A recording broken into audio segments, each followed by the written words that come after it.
I want to talk about maybe some of the tracks on some of the albums in particular. And I want to talk about Trust. For me, I think Trust is the album. You talked about your tiers of albums and the ones you like the best. And I was a little surprised to find they're slightly different from mine, but maybe you're thinking of quality of album rather than where I'm thinking. When I think of Trust, I think of that as the pinnacle of where the band, maybe not the best album, but in terms of the band and Elvis meshing, that's the one. Like when I listen to Clubland, you got to understand, okay, first of all, classical and jazz musician here, listening to Elvis Costello albums for 30 years. 2 days ago, I put on Clubland and my jaw dropped like I'd never heard it before. That tune just puts me to shame. It just drops me in my tracks. I can't believe how good that, the playing is on that thing. Funnily enough, the part I played on Clubland was me trying to play as if I was on a Steely Dan record. Maybe you wouldn't get fired. I used a few licks off the, the da-da-da-da line that comes straight out of Steely. I'm not sure which song it is, but it goes da-da-da-da, and I think that's Green Earrings or something like that. But there are licks on Clubland that straight lifts off Steely Dan tracks. Yeah. So Small for the Camera. There you go. Yeah. The other tune on that album that knocks me out is Strict Time. It's they're just these, they make me giddy. And like I said, unlike some albums which, over time have kind of faded for me and I'm not knocked out by them, the more I listen to this, the more I hear and the better it gets. Well, Elvis said Strict Time was the best thing we ever did. Yeah, I believe that. As a band meshing, so right. You may be right. I mean, I certainly, embellished the bass lines on that, but and there's some good ideas. You'll Never Be a Man's on there, isn't it? Yeah. I think on the album with bending notes and things. There's some interesting playing on it. Yeah. Yeah, right. And it's not as if the other albums aren't worthy or good or even, Imperial Bedroom is fantastic. But it's not the same. Like in Imperial Bedroom, you start to get into more arranging and more thinking things out. Is that correct? Right. Yeah. I guess. Yeah. I know I understand what you're saying. I mean, I may elevate Trust to a top 4 album then instead of a second tier. Oh well, thank you. I was thinking about that on Imperial Bedroom. Believe it or not, that's never been one of my favorites. I like it, but it's never knocked me out. And I was listening to the bass parts, and they're more subdued, really. It feels like there's not as much room for you to do your thing. Yeah, it's, as you say, maybe it's more thought through, Yeah, well, didn't you say that y'all came up with arrangements for every tune and then changed them on the spot? Yeah, we went away and learned all the songs in one mode, one genre, and then when we got in the studio, we dropped that and kept the chords, kept the words and the chord changes, but played them in a different way. Yeah. Like what is it? Tears Before Bedtime was like a 6/8 ballad, and then it became sort of New Orleans groove, and if you listen to Man Out of Time, it's kind of dovetailed with this almost punky racket. Yeah. The beginning and the end of it, there's just a little, and that's what the whole song was like originally. Oh, so the bookend thing, I was going to ask you about this, the bookend of Man Out of Time. That was the whole song, that riff, and then it suddenly became this quite stately ballad. Yeah. So is there another Imperial Bedroom out there with all the original versions on it? I don't think so. I mean, there might be some of Elvis's demos. I don't think we might have recorded some. Somebody might have a tape of the rehearsal we did. I don't know. Yeah, I'd be very curious to hear that. That'd be interesting. Yeah, it would, yeah. I have questions about 2 more tunes on that record. One is Beyond Belief, and you tell a funny story about Pete. He's kind of not in a state to play, and Elvis looks at him and says, "You got." Had had a few drinks the day before and had a fight in the pub with Paul Weller. Yeah. To be basically. Right. Quite honest about it. And he turned up when we started the recording the next day for Beyond Belief. Pete wasn't in attendance, so we actually did it with a click track, because it doesn't really go into time to the end. It's just that the bass is just punctuating the changes right until the outro, to the end section. And that was all right. And then Pete came in and all sort of sheepishly, and I said, well, get behind the drums. He said, put the headphones on, you're getting one go at this, and that's it, So that's why the drums don't come in till the end. They just sort of go, everything marks time until the end, and then there's a huge sigh of relief when it just gets going at the end. Yeah, so fade out. The part of the story you don't tell and have never told yet is what would have happened if he'd flubbed it. I mean, did he really only get one shot at that? Was he fired? I don't think Pete's been fired more times than we've done gigs, honestly. I mean, the thing was, he wouldn't make it, he would get it right first time anyway, didn't, he'd play something first time, and that would be the part that would keep, Yeah, I think good instincts on Elvis's part, because that drum part is great. It kind of skitters along like a person on ice. It feels great for that song. Yeah, well, it kind of is, because it's am I going to fall off, Right. Am I going it's a good metaphor you've come up with there, because it would be somebody who's a bit unsure of their footing and what's going on until, right, okay. Yeah. What about Shabby Doll? I hear you playing tenths in there. Are you actually... Yeah. Are you playing those tenths, or did you overdub that? No, I played them. Wow. I played them first string, fourth string, same fret. So it's easy enough to do. I mean, funnily enough, you talk about jazz playing. When I first moved to London, I lived in a house with which divided up into apartments. And in one of the apartments was a guy called Jeff Klein, who was probably the preeminent jazz bass player in the UK at the time. He played at Ronnie Scott's all the time, with guest visiting artists and things. He was absolute top of his game. And he said to me, I got talking to him, and he actually said, do you ever play tenths? And I said, I said, what's that? And he kind of showed me how to do it. I said, oh yeah. Yeah, because if you think about it, it's only one semitone on the top stick removed from the bass intro of Walk on the Wild Side, isn't it? With the slides, with the major instead of the minor. So I thought, well, I'll maybe find somewhere to use that one day, and sure enough, I did. Right.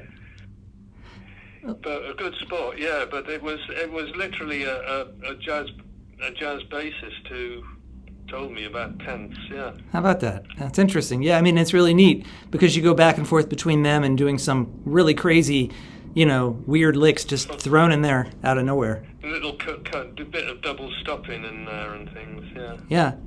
Let's move on to Punch the Clock. I have a couple questions about that. One is about Charm School, which for me, Charm School is the best song for me on the record, and it sounds more like Trust than the rest of the songs. Yeah, I guess, yeah. Why? A lot of the songs, like I said, just like for Imperial Bedroom, they're great, but definitely sound arranged and produced, and that feeling of the Attractions give and take is missing, but not on Punch the Clock. It really does have that there. Yeah, which is odd because that was fairly arranged, and a lot of the songs were very quickly written because the producers said all the songs are so miserable. Can't you come up with something a bit more upbeat? So did I say Punch the Clock? I meant Charm School. Did I say Charm School? You said, yeah, you did. Good. But has Charm School not got any horns on it? Any trumpet? No, I think it does. I don't think it has any horns. It's definitely got the singers. It's arranged. Yeah, well, if it hasn't got horns on, that probably helps. Yeah. So right. Were those? Were you playing on top of all those arrangements, or were they added after you all? I think they were playing. I think they were all done live. I'm not sure. Oh, okay. I can't. We did it in the big studio, so that was probably I think we. I'm not sure if we overdubbed all those horn sections or if we did them live. Yeah. That's terrible. I can't remember. Oh, well, no worries. We did it in a big studio though, so my thinking is that we probably did it all live. Yeah. Well, that gives it some good energy there. Yeah. Yeah. What about shipbuilding? You've expressed a lot of admiration for that. How in the world did you all get Chet Baker on that thing? I don't know. That was all down to Elvis. He probably inveigled himself at. Chet Baker was probably playing at Ronnie Scott's jazz club, and you know, he's very good at getting people to collaborate with him, as he say. Yes. Tony Bennett and all sorts of people, you know. So anyway, he turned up to the shipbuilding session and played trumpet, but that was definitely played live. Right. Because I mean, all the echo effects, the repeated echo effects on the trumpet were added later, but the actual playing he did live. Because if you hear what I really kind of touched me was that if you listen to the bass in the middle of the trumpet solo, the trumpet melody follows the bass line. He's actually listening, and as I go down in steps, da-dum, he plays da-dum, you know, I thought, my God, I better get this right. Otherwise we're all... You've got a listener. Yeah. I've got a listener, somebody who's really listening. Right. You know, and basically a giant, really. Right. You know, a musical giant. I mean, and I thought, yeah, good on you. You're actually listening and playing, you know, with me. And I find that's one of my most kind of, what would you call it, best memories, you know, of any recording I've ever done. That's really nice. Have you had a chance to play jazz out? Yeah, it's another jazz musician, you know. Yeah. I'm asking if you've had a chance to go out and play jazz. Do you ever play jazz? Did I?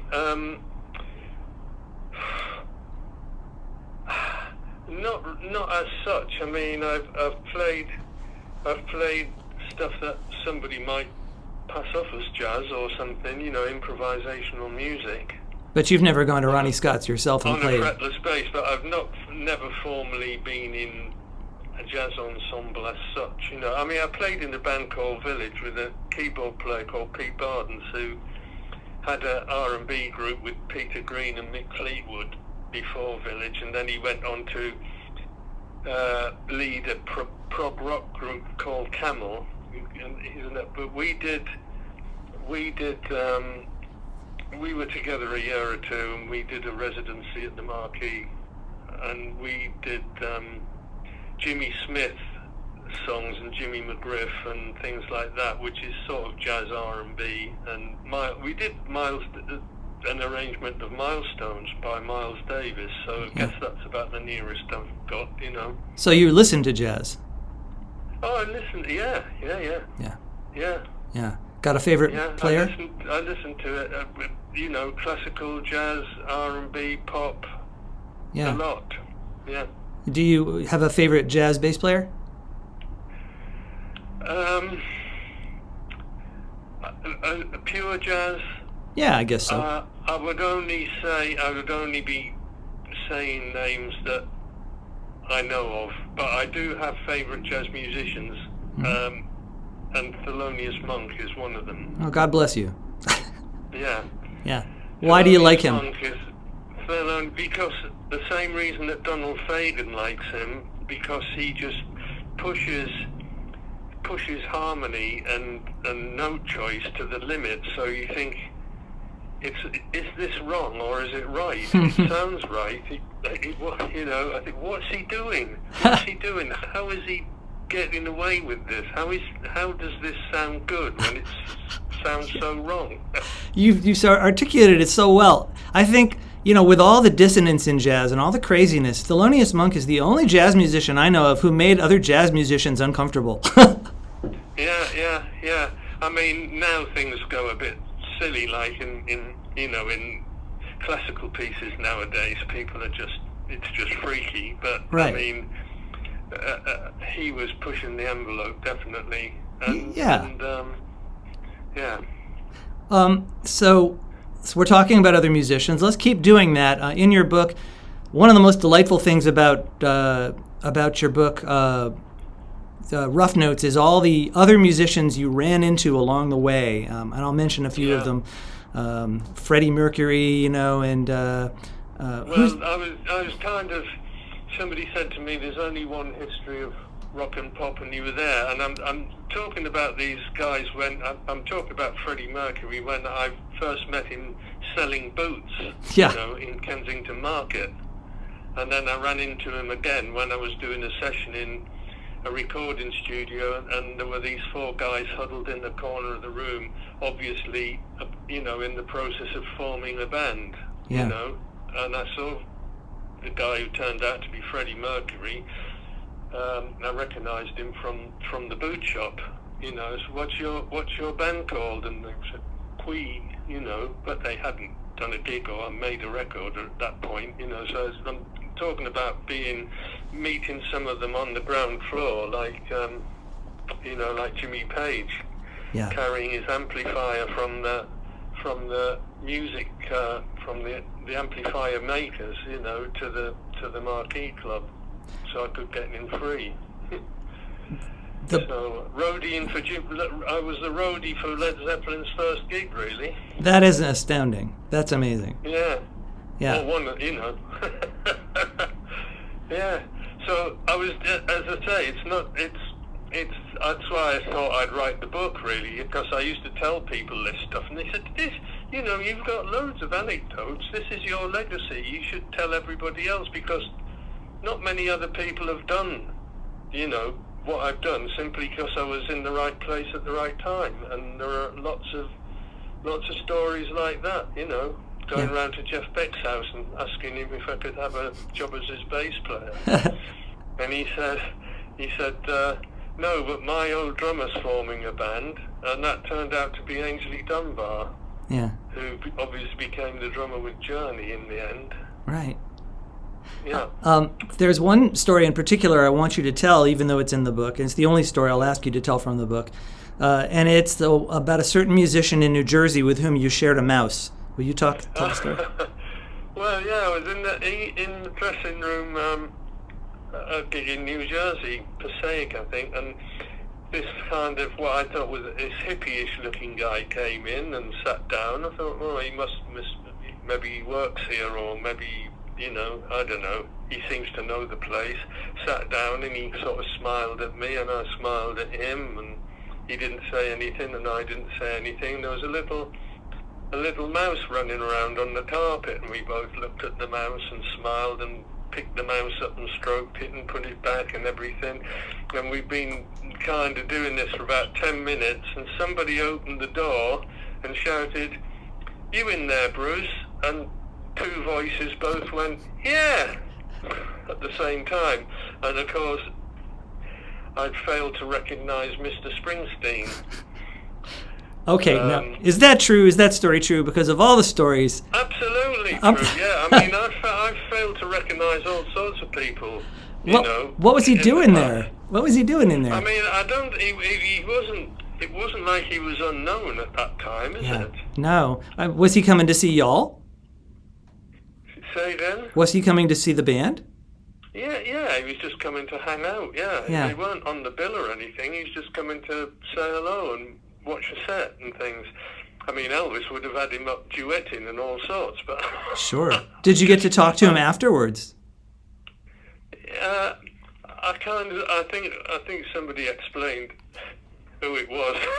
I probably hid after that. Oh, Did you ever see him again? Have you ever had a chance to talk to him since? I don't think we've ever encountered each other again since that. I think that was the only meeting. Wow. Well, there is one band in particular I was very surprised that you didn't mention because they had a trajectory a lot like yours, and because the lead singer is a bass player, and that's the Police. How did they escape your book? I'm not entirely sure. I didn't personally run across. I saw them at the bottom line. I haven't got any stories about them, basically. Yeah. You know. Did the bands cross paths at all? Yeah. But not really. Not as much as you'd think. Not like we did with someone like Squeeze or something like that, you know. Right. I mean, I don't think we ever appeared on the same, or Blondie even, you know. All those post-punk bands, we kind of bouncing off each other all over the place. But I've got a feeling we never did a gig with the Police on the same, you know, a festival or anything like that, or a concert. Mm-hmm. Can you talk about Sting a little bit as a bass player? I don't. I know he's obviously good, but the thing with it, Sting's the lead singer and a songwriter, isn't it? And the bass just supports that. He's not a bass player per se. Yeah. Like the other people I've mentioned. Neither is McCartney because he's a great singer and songwriter. But right. I can't honestly say I could play you a Sting bass line. Not one, not even a phrase. Walking on the Moon, come on. That's kind of like a song. I mean, it actually, now you mentioned it, that sounds like it's been lifted from the theme music of a detective show called Bergerac that used to be on in the UK at the same time. Dun, dun, dun, dun, dun, which I could play for you. Yeah. But no, I'm afraid Sting has to just, yeah. He'll have to take care of himself. I'm not disparaging it, or it just has to be lost to the mists of time. No, fair enough. Just curious. Here's one that you may not see coming. I'm a big Billy Joel fan, and Billy Joel put out a record called Glass Houses. And now Billy Joel is like Elvis Costello, and he changes styles like some people change coats. Glass Houses, he really did try to sound like the Attractions on a few tracks. Were you all aware of that album? Did it register for you? No, not at all. Not at all. And Elvis wasn't a huge fan of Billy Joel either. Probably for that reason. I think he did a pretty good job of it, though. Yeah. I mean, yeah. I'm not a musicologist I'm a musicologist in certain areas, but whole swathes of it have passed me by. You know. That's very interesting. No, I understand. I mean, Glass Houses was one of those huge monster hit records, but it's not part of your world, really. Not part of my, a lot of all that, all basically what I would call corporate rock has just passed me by. Well, I'm more into roots music or something, whatever you call Americana. It's called whatever it's called out these days, Well, the Attractions type songs are actually not the hits. They're these weird, deeper cuts like Sleeping with the Television On. I don't know. You might get a kick out of them if you ever happened to listen. They might make you smile. Yeah. There are quite a few Attractions impersonators from, there's a band in England called the Jags, and then I always thought the Knack sailed fairly close to the wind on a couple of things, Yeah. Now, my Sharona owes something to pump it up, I think. I agree. So yeah. So I'm not really cataloguing Attractions impersonators. Oh, no, I wouldn't expect you to. I was just curious.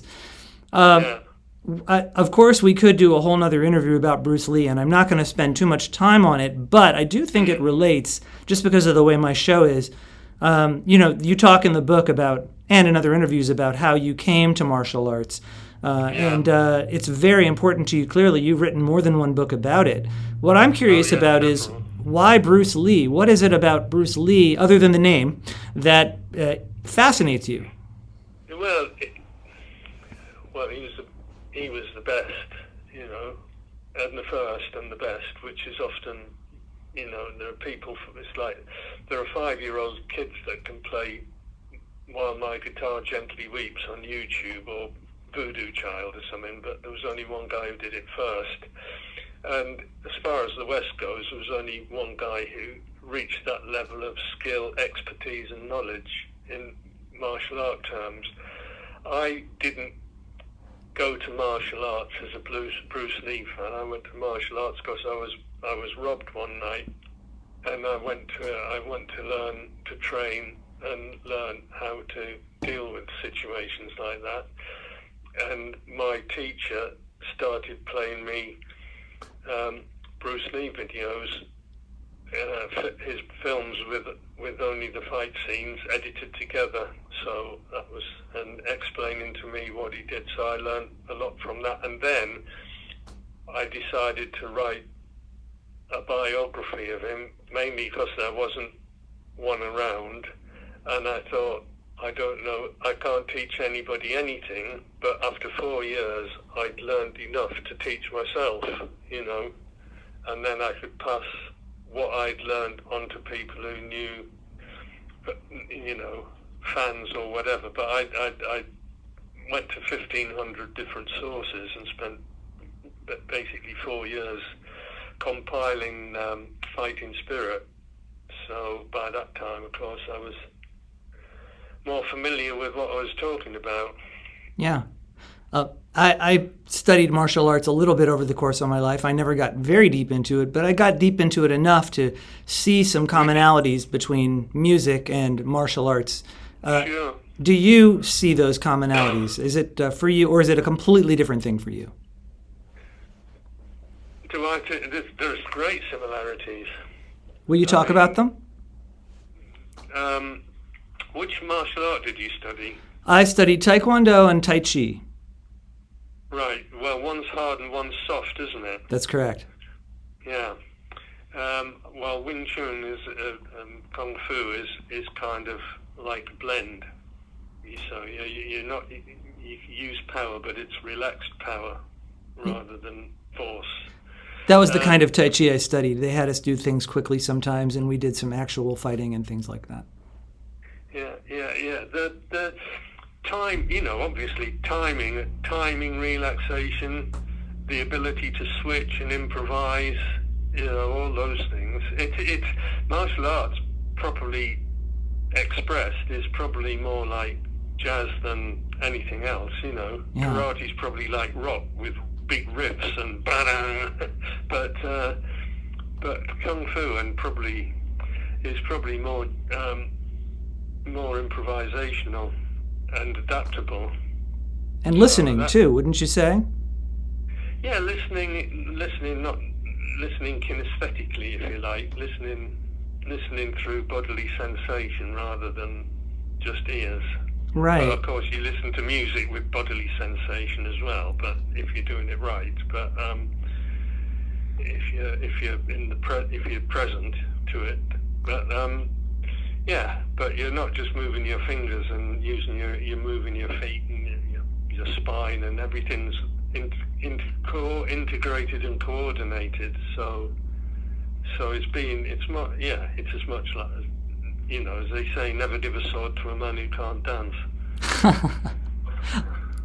Well, I was thinking in terms of listening as, filling the space, maybe taking your opponent in a place where the two of you become one thing so that you can do what you want with that one thing. Well, that's very much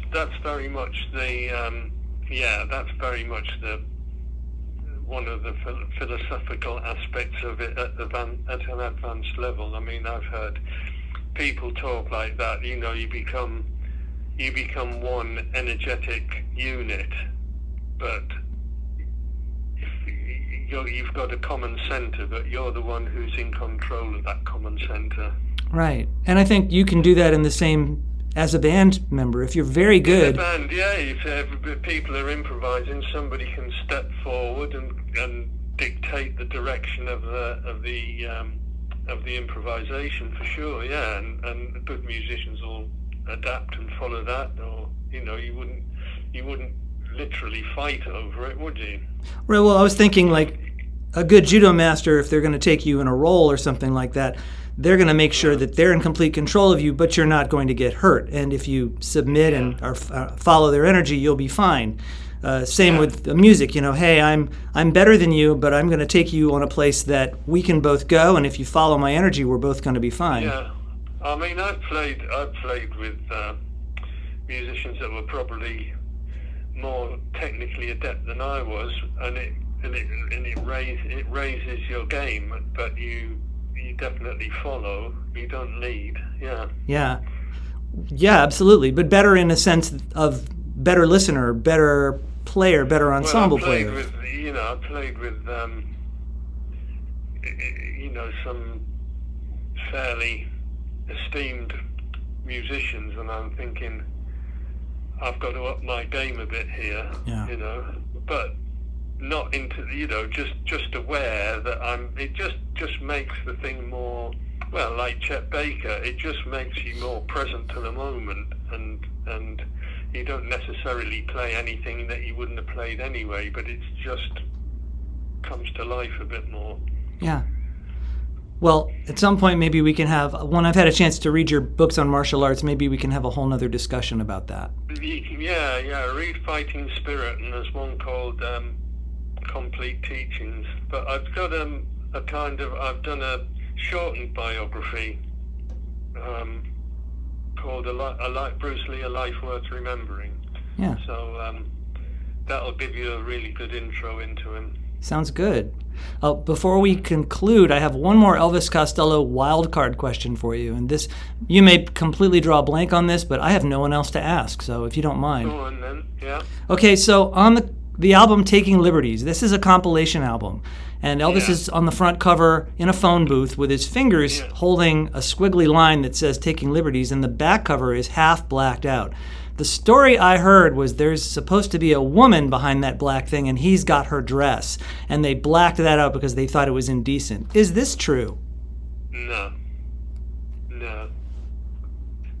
that doesn't sound right at all. No, unless everybody was black, Yeah. I don't know where did he get that from? Just a story I heard in passing. Fan groups. Yeah, What's supposed to have happened on the back cover? Yeah, so, the back cover, it's half black, and it seems kind of odd. And the pose doesn't make any sense unless, like he supposedly got a thread of her dress, and as she walks away, it's going to unravel the dress. That's the story I heard. To what degree is it unraveled? Well, I can't see behind the black. I have no idea. Yeah, I don't. That doesn't. That's the first time I've ever heard that one. Probably not sure then. No, I don't think it is. No, I'm sure I'd know about that. Okay, good. Well, that puts that to rest. Yeah. That's. I'm sorry to disappoint you there. Not at all. I just wanted to know. I wish I could tell you it was Julia Roberts before she was famous or something, but. Or Sting, maybe. Yeah, maybe it was Sting was wearing some woolly trousers or something. the yellow sweater, yeah. Yeah, Sting's sweater, yeah, that's what it, yeah. Well, tell us where we can find you on the internet or wherever you would like us to find you. Yeah, well, rather than going on, I've got a website, brucethomas.co.uk. I very rarely go on it myself now. I get on Facebook. I've got a Facebook feed like everyone else, and that's got kind of lots of chat on it. So that's possibly your best bet. I don't do Twitter or Instagram. I do it all on Facebook. Sounds good. If you want to ask me anything sensible, I usually reply fairly quickly. That's nice. If you want to ask me something that's not very sensible, I'll reply even quicker. You don't suffer fools gladly, do you? I don't get to be honest, I'd resisted social media for a long time, thinking, oh my God, I've got to do it. But most people are very aware, very, courteous and very civil and everything, so I don't have a problem with it, really. Well, I thank you very much for allowing me to approach you and ask you for this interview. Yeah, well, anybody that's reasonable. You heard it here first, folks. So now you'll be deluged. Then if they decide I'm not a reasonable person to deal with, it's entirely at their discretion that they don't speak to me again. Yeah. Bruce Thomas, thank you so much for taking the time. Okay, I'll look for. Send me a link when you've got it. Will do. If you'll stay on the line just a couple minutes, I'm going to take our audience out and then we can talk just a bit more. All right. So thank you very much, audience, for joining us, too, on this wonderful interview. There's lots of other good interviews out there. If you like famous people, we've got Liberty DeVito, and we've got Sean Mullins, and we've got Mother's Finest. So check out those interviews. If you want to hear about people you've never met before, they're on there, too. And if there's somebody you'd like me to talk to, please let me know. We will see you all next time.